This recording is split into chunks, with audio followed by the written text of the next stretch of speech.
Hi friends, welcome to నాను creations. Hi మమత. ఈరోజు అయితే మరొక వంట మీతో షేర్ చేయబోతున్నాను. ఈ వీడియో వచ్చేసి నేను నిన్న ఈవినింగ్ టైంలో షూట్ చేశానమాట.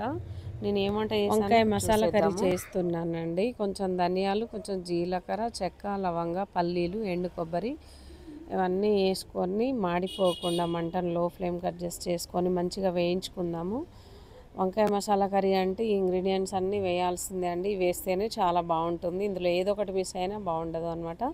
కొంచెం నువ్వులు కూడా వేసుకోవచ్చు, నా దగ్గర లేకుంటే నేను వేయలేదు. ఓకే ఫ్రెండ్స్, ఇదంతా మాడిపోకుండా ఒక చిన్న గిన్నెలోకి అయితే తీసేసుకున్నాను. తర్వాత ఒక మీడియం సైజ్ ఆనియన్ చిన్న పీస్ లాగా కట్ చేసి ఇందులో వేసి వేయించుకుందాము. మీడియంగా వేగితే సరిపోతుందండి. మరీ బ్రౌన్ కలర్ వచ్చేంతవరకు వేగాల్సిన అవసరం ఏమీ లేదు. చూసారు కదా, దీన్ని అయితే ఒక 2 మినిట్స్ పాటు అట్లా వేయించుకుందాము. చాలా బాగుంటుందండి మసాలా కర్రీ అయితే, వంకాయ మసాలా కర్రీ. చూడండి, నేనైతే అన్నీ కూడా ఈ గిన్నెలోకి అయితే తీసేసుకుంటున్నాను. ఒక 3-4 ఎండుమిర్చిని కూడా వేయించుకుందాము. నేను సపరేట్గా వేయించుతున్నానండి. మాడిపోతుంది కదా, ఒక్కొక్క ఇంగ్రీడియంట్ ఒక్కొక్కలాగా వేగుతుంది కాబట్టి నేను సపరేట్గా వేయించుతున్నాను. కొంచెం కారం ఉంటే బాగుంటుంది. మనం స్టఫ్ చేస్తాం కదా, ఈ పేస్ట్ అంతా కూడా స్టఫింగ్లో ఈ కారం కూడా కొంచెం యాడ్ అయితే చాలా బాగుంటుంది. మనం సపరేట్గా వేరే కారం వేస్తాం కదా కర్రీలో. ఓకే, చూసారు కదా, ఇదంతా మిక్సీ జార్లో వేసుకొని కొంచెం సాల్ట్ వేసుకొని మెత్తగా గ్రైండ్ చేసుకుందాము. నేను కొంచెం వాటర్ ఎక్కువ వేయడం వల్ల కొంచెం లూజ్ అయిందనమాట. పర్లేదు, బాగానే ఉంటుంది. తర్వాత నేను ఒక 1/2 కేజీ వంకాయలు శుభ్రంగా కడిగేసుకున్నాను 2-3 సార్లు. మొన్న మండే మార్కెట్లో తీసుకొచ్చానండి. చాలా అంటే చాలా ఫ్రెష్గా ఉన్నాయి. ఇలాంటి వంకాయల్ని ఇట్లా నేను చేసే కర్రీ చేస్తే చాలా బాగుంటుందండి. ఈ వంకాయలన్నింటినీ మనం 4 ముక్కల్లాగా కట్ చేసుకుందాము. కంప్లీట్గా కట్ చేయకుండా ఈ విధంగా కట్ చేసుకుంటే సరిపోతుంది. చూసారు కదండి, చాలా ఫ్రెష్గా ఉన్నాయి వంకాయలు అయితే.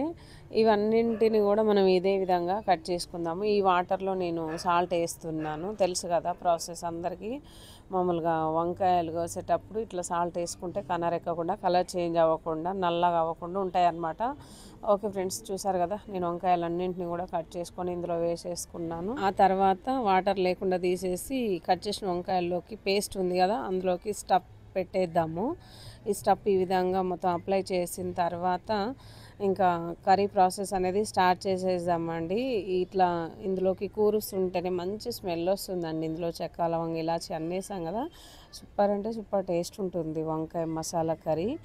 అసలు ఎంత బాగుంటుంది అంటే అంత బాగుంటుందండి, చాలా బాగుంటుంది. ఓకే, ఇంకా కర్రీ ప్రాసెస్ అయితే స్టార్ట్ చేసేద్దాము. నేనైతే కావాల్సినంత ఆయిల్ తీసుకున్నాను. తర్వాత ఈ వంకాయల్ని ఇందులోకి యాడ్ చేసేద్దామండి. 1 వంకాయలను అయితే ఫస్ట్ వేయించుకోవాలి. తెలిసిన ప్రాసెస్ అయితే ఇదే అండి. ఇలా చేస్తేనే బాగుంటుంది. ఇట్లా ఆయిల్లో 1 అన్నీ వేసుకొని మంటను లో ఫ్లేమ్కి అడ్జస్ట్ చేసుకొని ఒక 5 మినిట్స్ పాటు మంచిగా వేయించుకోవాలి. ఓకే ఫ్రెండ్స్, చూసారు కదా, ఇదంతా మంచిగా కలిపేసుకుందాం నెమ్మదిగా. ఇలా 2 వైపులా కూడా మంచిగా వేగాలి ఆయిల్లో, చాలా బాగుంటుంది. ఈ వంకాయలు ఉట్టిగా వండుకుంటే కంటే ఇట్లా మసాలా గ్రేవీ కర్రీ చేసుకుంటే సూపర్ టేస్ట్ ఉంటుందండి. అందుకే నేను ఇట్లా చేస్తున్నాను. ఎప్పుడన్నా ఒకసారి తీసుకొస్తే ఇట్లనే చేస్తానన్నమాట, చాలా బాగుంటుంది. ఇంకా ఉన్న ఇంట్లో వంకాయలు మళ్ళీ కావాలి అంటే మళ్ళీ చేస్తాను. ఓకే ఫ్రెండ్స్, చూసారు కదా, ఇట్లా 1 అన్నీ 2 సైడ్స్ కూడా మంచిగా ఆయిల్లో వేయించుకున్న తర్వాత మిగిలిపోయిన పేస్ట్ ఉంటుంది కదా, అది కూడా ఇందులో వేసేసుకోవాలి. ఇందులో వేసేసుకొని మంచిగా ఉడికించుకోవాలి అండి. చూడండి, ఇదంతా కూడా ఇందులోకి వేసేద్దాము. ఓకే ఫ్రెండ్స్, చూసారు కదా, ఇదంతా ఇందులోకి వేసేసుకొని కొంచెం వాటర్ పోసేసుకోవాలి. వంకాయలు మునిగేంత వరకు వాటర్ పోసేసుకుంటే ఆ వాటర్లో ఈ పేస్టు వంకాయలు మంచిగా ఉడుకుతాయి. అప్పుడు టేస్ట్ అనేది మనకు కావాల్సినంత వస్తుంది. ఇందులో కొంచెం పసుపు వేద్దాము, అల్లం పేస్ట్ వేసుకుందాము. ఇవి 2 కూడా అందులో వేయొచ్చు, పేస్ట్ పట్టేటప్పుడే వేసుకోవచ్చు అండి. కాకపోతే నా దగ్గర అల్లం పేస్ట్ ఉందని చెప్పేసి నేను ఇందులో వేస్తున్నాను అనమాట. చూసారు కదా, అల్లం పేస్ట్, పసుపు వేసుకొని మంచిగా వేయించుకోవాలి. ఇలా వేయించుకున్న తర్వాత వాటర్ అయితే పోసేద్దామన్నమాట. నేను ఈ వంకాయ కర్రీ చేశానంటే ఖచ్చితంగా బగారా రైస్ చేశానండి. మామూలు రైస్లోకి అయితే అంత బాగుండదు. మామూలుగా నేనైతే బగారా రైసే చేస్తూ ఉంటాను. వైట్ రైస్ అయితే ఎప్పుడూ చేయలేదన్నమాట. ఓకే ఫ్రెండ్స్, చూడండి కొంచెం కారం వేసాను. ఈ కారం వేసిన తర్వాత మంచిగా కలిపేసుకోవాలి. ఈ వంకాయ ముక్కలు ఊడిపోతాయేమో అన్నంత జాగ్రత్తగా కలుపుతున్నానండి. అంత బాగా వేగినాయి ఆయిల్లో, చూసారు కదా. ఇంక ఇందులో అయితే వాటర్ పోసేద్దాము. వాటర్ పోసేసుకొని కొంచెం సాల్ట్ వేసుకొని మూత పెట్టేసుకుందాము. ఒక 5 మినిట్స్ 6 మినిట్స్ అట్లా లో ఫ్లేమ్లో ఉడికించుకుంటే మన కాయల పైన తేలుతుంది. కర్రీ అయితే అయిపోయింది అనేది ఒకటి అర్థమవుతుంది. ఓకే ఫ్రెండ్స్, అంతకన్నా ముందు నేనైతే పచ్చిమిర్చి వేస్తున్నాను. ఈ పచ్చిమిర్చి కడిగి నేను ఇట్లా వేస్తున్నాను. ఎందుకంటే ఈ పచ్చిమిర్చి కూడా కారం ఉంటుంది, బట్ కారం లేకుండా పుల్ల పుల్లగా మసాలా కారం అంటే కర్రీలో ఉన్న కారం అన్నమాట. అట్లా మంచిగా ఉంటాయి అన్నమాట, పుల్ల పుల్లగా చాలా బాగుంటాయి పచ్చిమిర్చి. అందుకే వేసాను. నేను ఎప్పుడైనా సరే పచ్చిమిర్చి వేస్తాను ఖచ్చితంగా. చూసారు కదా, నా వంకాయ గ్రేవీ కర్రీ అయితే రెడీ అయిపోయింది అనమాట. ఎంత బాగుంది అండి చూడ్డానికి. చాలా ఇష్టపడే వాళ్ళు ఉంటారు దీన్ని. నేనైతే మరీ అంత ఇష్టపడను, కాకపోతే వండితే చాలా బాగుంటుంది. ఇందులో బగారా రైస్ చేసుకుంటే ఇంకా బాగుంటుంది అని చెప్పేసి నేను అప్పుడప్పుడు, ఎప్పుడు రొటీన్గా ఉండే కూరగాయలు కాకుండా అప్పుడప్పుడు ఇలా చేస్తూ ఉంటాను అనమాట. చూసారు కదా, నా వంకాయ గ్రేవీ మసాలా కర్రీ ఎలా ఉందో చాలా బాగుంటుంది. ఓకే ఫ్రెండ్స్, ఇంకా దీంట్లోనైతే ఫైనల్గా కొంచెం కొత్తిమీర వేసేసి బంద్ చేద్దాము.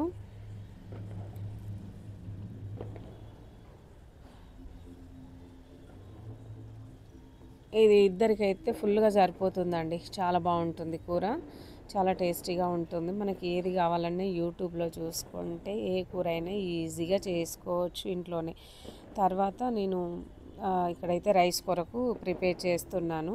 చెప్పాను కదా అండి, బగారా రైస్ అయితే బాగుంటుంది అని చెప్పేసి బగారా రైస్ కావాల్సిన ఇంగ్రీడియంట్స్ అన్నీ నేను ముందుగానే ప్రిపేర్ చేసి పెట్టేసుకున్నాను. ఇక్కడ చూడండి ఏం చేస్తున్నాను. మామూలుగా ఆనియన్స్, పచ్చిమిర్చి, చెక్క, లవంగ ఇవన్నీ రెడీ చేసుకున్నాను. తర్వాత పుదీనా కొత్తిమీర కూడా నేను రెడీ చేసుకొని పక్కన పెట్టేశాను అనమాట.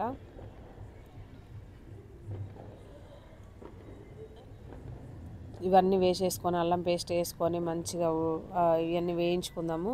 ఇలా వేయించుకున్న తర్వాత పుదీనా కొత్తిమీర వేసేద్దాము. కొంచెం ఎక్కువ అయిందండి పుదీనా కొత్తిమీర, నాకు కర్రీలో వేయాలి అనే ఒక కాన్సెప్ట్ తోటి మరింత కట్ చేశాను అనమాట.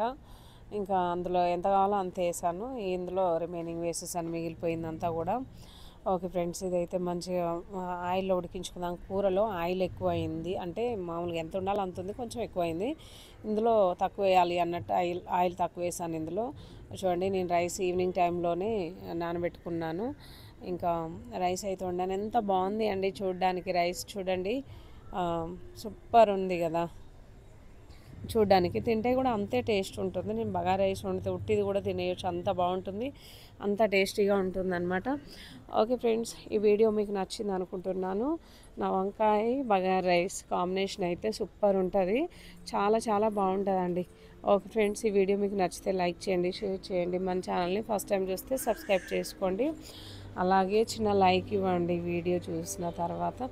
ఓకే ఫ్రెండ్స్, చూసారు కదండి ఎంత కలర్ఫుల్గా ఉందో నా వంకాయ gravy masala curry. Super enjoy చేసాం మేమైతే ఇది. Okay friends, bye. Thank you for watching. Next వీడియోలో మళ్ళీ కలుద్దాం. మీకు నచ్చినట్లయితే మీరు కూడా ట్రై చేయండి. Okay friends, bye. నెక్స్ట్ వీడియోలో మళ్ళీ కలుద్దాం.